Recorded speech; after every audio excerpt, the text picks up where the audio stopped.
नमस्कार बच्चों। आज हम कक्षा 8 संस्कृत की रुचिरा भाग 3 के चतुर्थ पाठ सदैव पुरतो निधेहि चरणम इस पाठ का अध्ययन करेंगे।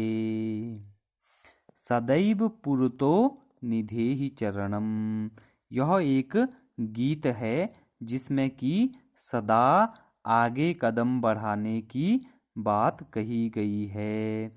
श्रीधर भास्कर वर्णेकर द्वारा रचित प्रस्तुत गीत में चुनौतियों को स्वीकार करते हुए आगे बढ़ने का आह्वान किया गया है। इसके प्रणेता राष्ट्रवादी कवि है और इस गीत के द्वारा उन्होंने जागरण तथा कर्मठता का संदेश दिया है।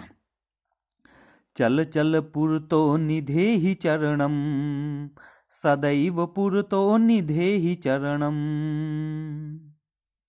गिरिशिखरे ननु निज निकेतनम, विनैव यानं नगारोहणम। बलं स्वकीयं भवति साधनं, सदैव पुरतो निधेहि चरणम। पथिपाषाणः विषमः प्रखरा, हिंस्रः पशवः परितो घोरः। सुदुष्करं खलु यद्यपि गमनं, सदैव पुरतो निधेहि चरणम। जहीहि भीतिं भज भज शक्तिं, विधेहि राष्ट्रे तथानुरक्तिं। कुरु कुरु सततं ध्येय स्मरणं, सदैव पुरतो निधेहि चरणम। सदैव पुरतो निधेहि चरणम। चल चल पुरतो निधेहि चरणम, सदैव पुरतो निधेहि चरणम। चल चल, चलो चलो, पुरतो निधेहि चरण, पुरतः सामने या आगे, निधेहि रखो चरण को, चलो चलो आगे कदम बढ़ाओ। सदैव पुरतो निधेहि चरणम, सदा ही आगे कदम बढ़ाओ, आगे बढ़ो। गिरिशिखरे ननु निज निकेतनम, गिरिशिखरे अर्थात पर्वत के शिखर पर, ननु निश्चित रूप से, निज निकेतनम हमारा क्या है, निवास स्थान है, हमारा घर है। विनैव यानम नगारोहणम, नग कहते हैं पर्वत को, अतः बिना यान के, यान मतलब किसी साधन के, बिना किसी साधन के हमें उस पर्वत पर चढ़ना है। बलम स्वकीयम भवति साधनम, स्वकीयम अर्थात अपना जो बल है, भवति होता है, क्या होता है, साधन है, अपने बल के द्वारा ही हमें उस गिरि शिखर पर चढ़ना है। सदैव पुरतो निधेहि चरणम अर्थात चलो और आगे कदम बढ़ाओ, सदा आगे बढ़ते रहो।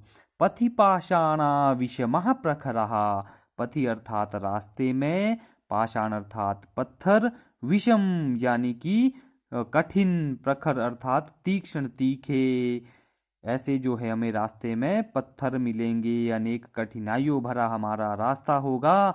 हिंस्रा पशवः परितो घोरः अर्थात परितः अर्थात चारों ओर, घोर यानी कि भयानक, पशु हिंसक पशु होंगे, हमें मिलेंगे। सुदुष्करम खलु यद्यपि गमनम, गमन कैसा है, हमारा जो मार्ग है वो, अर्थात वो वास्तव में कैसा है, हमारा गमन वास्तव में हमारा जो मार्ग है वो बहुत ही कठिन है, दुष्कर है, अच्छा है किंतु दुष्कर है। सदैव पुरतो निधेहि चरणम, फिर भी क्या है, हमें सदैव आगे बढ़ते चलना चाहिए, सदा आगे बढ़ो।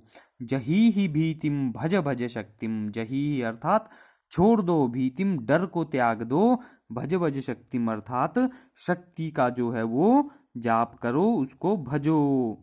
विधेहि राष्ट्रे तथानुरक्तिम अर्थात अपने राष्ट्र के प्रति क्या है, स्नेह का, यानी कि राष्ट्र भक्ति को धारण करो, अपने राष्ट्र के प्रति भक्ति स्नेह प्रेम रखो। कुरु कुरु सततम ध्येय स्मरणम, हमारा जो ध्येय अर्थात लक्ष्य है उसको जो है सततम निरंतर हमेशा याद करते रहो। सदैव पुरतो निधेहि चरणम, अर्थात आगे बढ़ते रहो, आगे कदम रखते रहो। यह इस पाठ की शिक्षा है। अब हम करते हैं अधोलिखित प्रश्नानाम उत्तराणि एक पदेन लिखत, अर्थात स्वकीयं साधनं किं भवति? स्वकीयं साधनं बलं भवति।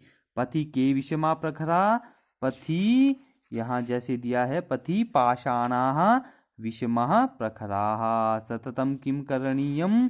सततं, देखो बच्चों यहाँ दिया है सततम ध्येय स्मरणम, अर्थात अपने जो हमारा ध्येय है, लक्ष्य है, उसको सतत जो है ध्यान में रखे, स्मरण करे। एतस्य गीतस्य रचयिता क? एतस्य गीतस्य रचयिता अस्ति श्रीधर भास्कर वर्णेकरः। उसके बाद है सह कीदृशः कवि मन्यते। सह कीदृशः अर्थात किस प्रकार का वो कवि माना जाता है? सह राष्ट्रवादी कवि मन्यते। उसके बाद मंजूषातः क्रियापदानि चित्वा रिक्त स्थानानि पूरयत, अर्थात इस मंजूषा से हमें शब्दों को चुनकर यहाँ रिक्त स्थानों की पूर्ति करनी है। त्वं विद्यालयम क्या होगा? त्वं विद्यालयम चल, अर्थात तुम विद्यालय को चलो। राष्ट्रीय अनुरक्तिम किम?